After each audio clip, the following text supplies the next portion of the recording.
with you. Welcome. All right. Thank you very much for the welcome. I hope you guys can hear me okay. Matthew Mezinskis here, coming at you from cold Eastern Europe. I'm literally this past weekend from Santiago de Chile. We took off 2 years ago. Warmer and nicer then. Not as going sort of the opposite in the world today. In person. But anyway, the title of my presentation is measuring money and money cannot. Like I say, that all goes together. But yeah, measuring money when money actually cannot be measured. So these are the questions I'm going to answer. Be very concrete. There's a lot of numbers here. Be very concrete. This presentation, not too much philosophizing. All right, we want to talk about Bitcoin. What's the deal there comparing it to the money supplies? Question and answer. What are the money supplies that are economically comparable with 21 billion? How to distinguish the correct fiat money supply? Perhaps you've heard of M1, M2, M3. Can money be measured? If, that it cannot in the title. And can money measure something else? Is it the exchange rate? So only money in this stuff. I'm not going to talk about bonds, or interest rates, or treasuries, or anything like that. Solo dinero. Right? All there in this talk. Only money. We're only going to talk about money. All right, and see, this is how I look at it. The global money pool is about roughly $36 trillion equivalent in value. Fiat money, the dollars, euros, yen, and pesos that we know and love or hate, about 70% of the pie. Gold is a little less than 50%. Silver, about 2%. Bitcoin, 1% or less. This is how I look at it, and we'll break this down and explain it a little bit more. Before we do that, though, we have to really be specific and address an important issue here that is not understood a lot. So not your keys, not your coins. If you're new to Bitcoin, you've probably heard that. If you're not new to Bitcoin, you definitely know this is like gospel. I'm not talking about the difference between SPG and running a full node. Obviously, you should run a full node. But I'm just going to read it here. So Bitcoin destroys historical confusion over what they call the bearer asset. When you control Bitcoin, Satoshis, on-chain UTXOs, portions of Bitcoins via the private key, they are yours and yours alone. However, if you buy Bitcoins on an exchange, if you send Bitcoins to an exchange, if you don't have the keys, that's a very important question to answer. So no one asked the second question, not your keys, not your coins. Okay, that's understandable enough. But then what do you have if you send Bitcoins to an exchange in your name? And the answer is you have a claim. Very, very important thing to understand. You have a claim. So anytime you open an account or anytime you deposit money in an institution, the money is in the bank. It's in the Bitcoin exchange. It's in the gold repository. The money is there. It sounds easy. It sounds simple when I say that, but economists have argued over this a long time. I'll go so far even to say that the exchange owns the money. You may think it's your money, but the exchange actually owns it. It's on their balance sheet. It's an asset for them now. They have the money, the Bitcoin, the dollars, gold would work the same way. The pesos, whatever it is, you put it in the bank, they have the money. But you don't have nothing. What do you have? Well, you have, as I said, a claim. Again, not your keys, not your coins, but what do you have? You have a claim. And that is reflected in many things. Over the centuries, you'd have checks, bank cards, credit cards, debit cards. Most notably today, we have mobile financial services on our phone, right? All of these things are ways of managing money, moving money, and we call it money all the time. But really what it is it's a claim. You have a claim. You are a creditor to the institution, to the bank, to the crypto exchange, whatever. So anytime you log into Kraken, Bittrex, Binance, Coinbase, and you see 0.5 Bitcoins to your name, they have the Bitcoin. You have a claim. Remember, not your keys, not your coins, but what is the next thing? It is a claim. So that's very, very important to understand. You are actually the creditor to the exchange, to the bank. They are the debtor to you. Ask the MT Gox former account holders, where their Bitcoin is. Hopefully they might get it soon, but what do they have until then? They have a claim. They trade those claims even. Sometimes people are selling those claims at discounts around Bitcoin world, but yeah, they have a claim. So anything that is not the money basically is a claim. Anytime you have an account, checking, savings, whatever, it's a claim. So it's an important thing to understand, especially when we want to talk about what money supplies compare with Bitcoin, as I mentioned at the beginning. I'm not sure if the audio and the video got cut off at the beginning, but don't worry, it should be clear here. So what is the actual money then? What compares with Bitcoin's eventual 21 million units? Well, as I mentioned, historically, gold and silver, even a child knows this, commodity money was money for centuries, for millennia, silver before gold. And then we had paper, actually 800 years ago, Kublai Khan in the Mongolian Chinese empire, joint empire that he was running 800 years ago, started paper money. But for the last 50 years, for sure, paper money has also been a comparable money supply to Bitcoin. And then we have this third thing, which is the digital ledger. Now, obviously, Bitcoin is a part of this, the digital ledger. Now, this could be a paper ledger as well, no problem. Fiat bank reserves fall under here. So again, we're trying to compare money supplies. We're trying to get a lay of the land of what compares to Bitcoin, what doesn't compare with Bitcoin. The digital ledger, which is obviously this is where Bitcoin sits. There's also centralized digital ledgers, and today we have what's called a fiat bank reserve account. That is what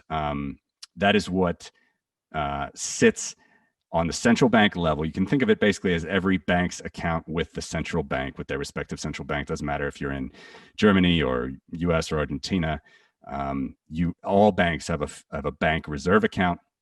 So bank reserves plus paper currency, those two things together are the monetary base. They are the printing press. This is when we say printing money. What does it mean? Central banks are printing money, yada, yada, yada, printing press, go burr, all those things. This is what we're talking about. The fiat paper currency and the fiat bank reserves together. And only these things are controlled by the central bank.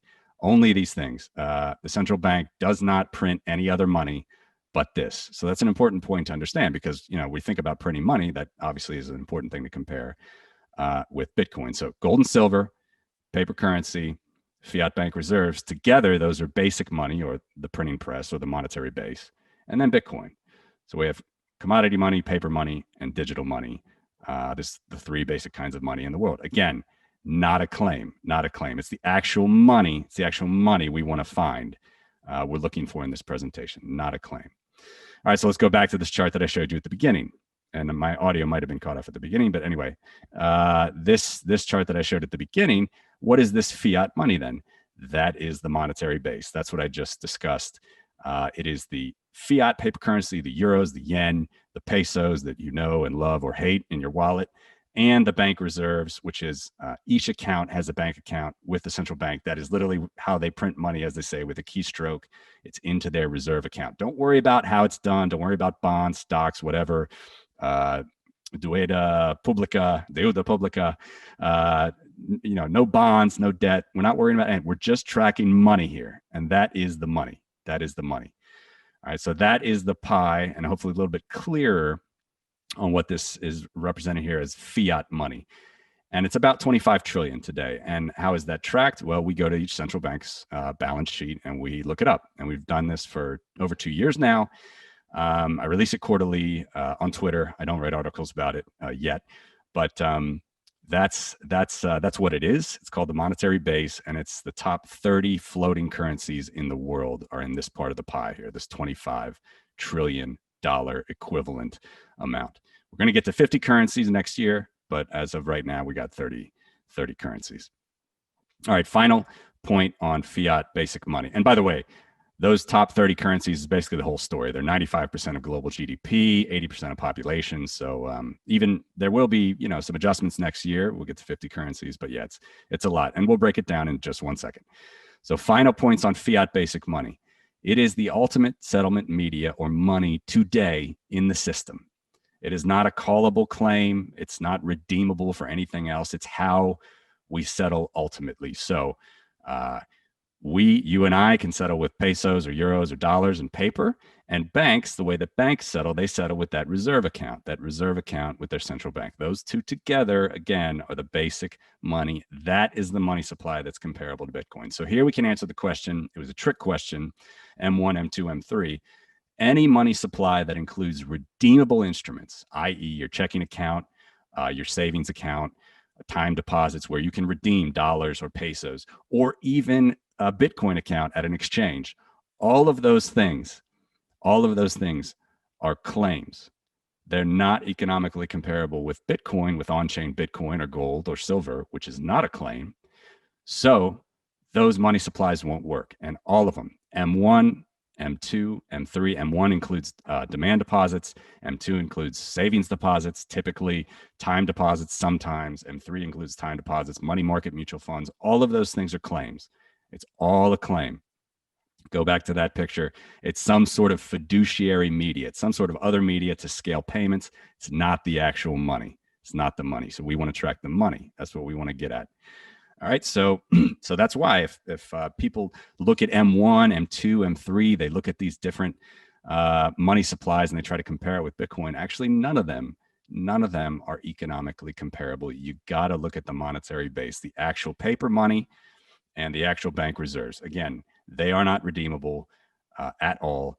That's how the monetary system works today. All right, so again, this is the pie. 70% fiat, a little less than 30% gold, less than 2% silver, and then we got Bitcoin, very small. Now let's break it down even further. All right, so let's compare the fiat, physical currency and bank reserves, the monetary base. I told you that we've done 30 currencies. I'm just showing the top 10, short presentation here. This is just top 10. There are actually 4 Latino currencies in this, the Colombian peso, Mexican peso, Brazilian real, and the peso argentine. But they are actually towards the end. Somewhat famously, some of these currencies have inflated in Latin America, as you know. They're like ranked mostly 20 to 30 in this exhibit. We are only looking at top 10. All right. Left-hand axis is dollar trillion equivalent, dollar trillion. So up to 7 trillion here. You may be surprised to know the Bank of Japan actually has the largest monetary base in the world. There is yen behind this bar, okay? I'm doing everything in dollars because we need to find a unit of account of the US dollar. But there is yen here, the actual paper yen that is printed. And the Bank of Japan's been printing money like no one for the past 30 years. They are experts at it. They've been doing quantitative easing well before the Federal Reserve, at least 10 years, roughly the way we define quantitative easing today. About $5.62 trillion of yen are out there. Ignore the orange bar here for a second. Bear with me. Eurozone is actually very close. It's neck and neck, depending on the exchange rate you use. Euro is basically identical in size to the yen, the euro. You may be surprised that US dollar is actually number 3 today. It's ranked number 3, a little less than $5 trillion. Actual dollars, actual dollar accounts. That's when the Fed prints that money, when they hit that keystroke. This is the money supply you need to look at. This compares with Bitcoin. Then we got the Chinese yuan. You might obviously notice here we have the big 4 currencies: dollar, euro, yen, and yuan. They are the top 4 currencies in the world. Now look at this: the formerly great British pound of sterling, a little over $1 trillion equivalent. There are pounds here. It's the oldest, most historical, most successful, arguably, fiat currency because it's the most long running. Is a distant 5th. Then we got the Swissy. They own Facebook, by the way, with the money they print. So does the Bank of Japan. They own Facebook with the money they print. Then we have the Indian rupee. And now look at this, Bitcoin. Today, I'm using a $18,500 valuation. It's a bit conservative on today's price. It's ranked number 8. This is actually a record. This is a record for Bitcoin right now. Bitcoin has never been ranked 8th out of all the currencies in the world. In 2017, it was ranked 9th. Now it's ranked 8th. This is actually a record. Rounding out the top 10 fiat, we have the loonie, the Russian ruble, and the South Korean won. Now, on the right axis here, we have in dollar per coin. What does that mean per Bitcoin at each supply? So you'd have to go below $10,000 to meet the level of the amount of South Korean won, the money in South Korea mostly in the world. You have to go below $10,000 a coin Go back to the left axis, over $300,000 a coin to match either the yen or the euro, not together, either the yen or the euro, and about $260,000 to match the dollar. So again, the sort of the mid-major currencies that Bitcoin has in its sights, there's only three left: the rupee, the Swiss franc, and the pound sterling. Formerly Great British Pound Sterling at $60,000 a coin, it would meet that. There's nothing left. There's nothing else you need to look at. This is the top 10 floating currencies in the world. This is their monetary base. This is the money supply that compares with Bitcoin. Bitcoin is ranked today at number 8. That is a record. And I think this helps in economic calculation if you're aware of this. Okay, so that's fiat. Let's compare the metals. As I said, most children know that gold and silver was money in the past. Central bankers don't seem to know that, but most children do know that. I've broken this down in, I think, a couple interesting ways here. Go through a couple of them very quickly. Again, we got a quick presentation here. Again, dollar trillion here, dollar trillion, and then the price per coin on the right axis, the line. But let's ignore the line for a second. All the gold in the world in dollar terms is about 11 trillion. Since the Egyptian times, ancient Sumeria, 6,000 years, is a little over 6 billion ounces of gold that have been mined throughout history. You got to take about 10, 15% of that out to get to the available gold, which is actually 50% of that is jewelry, which a lot of people are surprised, but that's part of the gold liquid market. So I call that gold available, jewelry and bullion. That's coins and bars. You got to take out 50% of that to get to monetary gold. But still, that jewelry is a big part of it. So it's in dowries in India, it's in dowries in China. It's passed down through families. It's a big part of the gold market. 50% is in jewelry. But if we get to coins and bars, it's about half of that. So it's about, roughly a little less than 3 billion ounces, $4.62 trillion equivalent. How much of that is in central banks? Maybe 2 trillion. They don't really tell us. Famously, the US hasn't audited their repository since the Eisenhower administration. $2 trillion equivalent of gold in central banks. That's 1.1 billion ounces. Now, that's gold, broken down many different ways. I think it's interesting to look at. Silver. There's been many articles that Bitcoin has passed silver. It has not. I'll tell you when it does. We do this release every quarter. I'll tell you when it does. It has not passed silver yet. Articles from 2016 even were saying Bitcoin passed silver. They were looking at the annual production of silver, not the stock, not the total all time. So 53 billion ounces of silver has been produced all time. Here it is.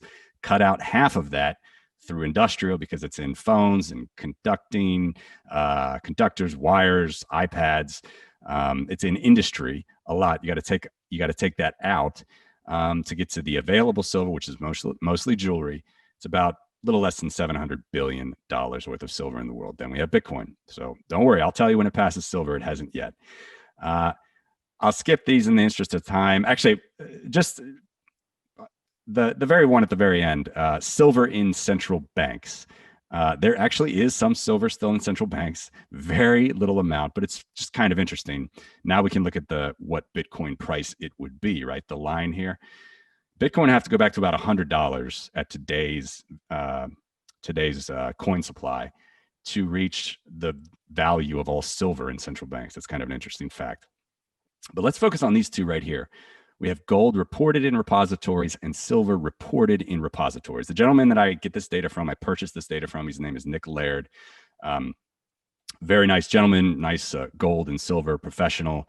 I do some other research to get to all of this breakdown, but the main data I get from him. But he calculates these two categories, calls them transparent gold and transparent silver. What is this? It's basically all the gold that's published transparently by institutions for private investment. What does that mean? ETFs, the GLD, SLV, the Perth Mint, any sort of institution that's publicly publishing their numbers, it's here. So it's an abstract, but it's a consistently reported category. Very interesting. Gold Money, which is a company that I have no problem with. Jim Turk's a nice, reputable professional as well. He has no problem with Bitcoin. But there is a cantankerous individual on Twitter named Peter Schiff. No doubt many of you know him.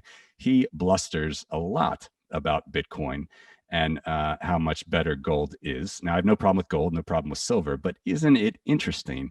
Of all of the publicly available private gold in the world, That is everything in an ETF, every gold in the Perth Mint and other private mints, all the gold in gold money, which Peter Schiff is an investor in, smaller than Bitcoin. Smaller than Bitcoin in USD terms. Bitcoin would have to fall to about $16,000 an ounce, according to Nick Laird, to reach all of the publicly available gold and silver in the world actually combined. Okay, so that's comparing the metals of Bitcoin. Now let's compare the Bitcoin with itself. Slightly different chart. First of all, we're billions here, billions on this scale, not trillions of dollars, billions. And instead of price per Bitcoin, this is just actual Bitcoin. All right. So this is the number of Bitcoin. This is the number I've been using, the headline number many use, many understand. This is the coin supply as of yesterday, the coin cap at about $18,500 an ounce, $343 billion worth of Bitcoin in the world. Most people use this. But Coinmetrics has another interesting one. Remember how I removed industrial gold and silver from some of those calculations? Coinmetrics does this. Any lost, frozen Satoshi's Bitcoins, even confiscated Bitcoins in some way, I understand they're tracking. It's kind of an interesting one. About 4 million Bitcoins less available. They call it the free float. Again, I'm just using available. I like that. Simple. They call it the free float. So maybe at some time in the future, we'll start to actually analyze Bitcoin more with this money supply rather than this, which is the headline number. Nonetheless, it should be said, I'm using the headline number when I'm talking about all those comparisons. And then our good friend Rodolfo Novak here at Bitcoin Treasuries. There's lots of companies that are publicly purchasing Bitcoin, even though they might not necessarily even be in the Bitcoin or crypto space. MicroStrategy being perhaps the most famous among them. GBTC is in there. Not exchange Bitcoin, but almost a million coins are there. So it's many different ways to track Bitcoin and to compare. So that's Bitcoin with itself. Now, final slide here, just to discuss again, summarize what we've been doing. Were we measuring money here? Just a little bit of a historical gem, economic tidbit from Ludwig von Mises, one of the most famous and the best economists in the 20th century. Money is a measuring stick. Is it? Here's what he says. What has been said should have been made sufficiently clear. The unscientific nature of the practice of attributing to the function value, sorry, it's actually blocked, of attributing to the function of acting as a measure of price or even value. Subjective value is not measured, but graded. Sorry, it was partly blocked on my own screen here. When I was reading it, didn't memorize the quote. Subjective value is not measured, but graded. In other words, money is not a measuring stick. Money is not a measuring stick. Money does not equal a liter. It does not equal a meter. It's not a fixed thing that we can measure. What I have done here is used a unit of account that's very common today, the US dollar. I've used general exchange rates, but you can find different exchange rates. I've tracked the appropriate money supply, which is the monetary base. You got to look at the monetary base if you want to look at what Bitcoin is really comparing and up against in the world. Made an effort to aid in economic calculation, but none of it matters until you decide what money is, until you actually purchase that Bitcoin or sell that Bitcoin. Even though Bitcoin's total coin value is eventually fixed at 21 million, they can be lost, frozen, or burned. Supply and demand differs all the time, every day, even when there's going to be 21 million Bitcoins. Some are going to be lost, some are going to be frozen, some are going to be burned.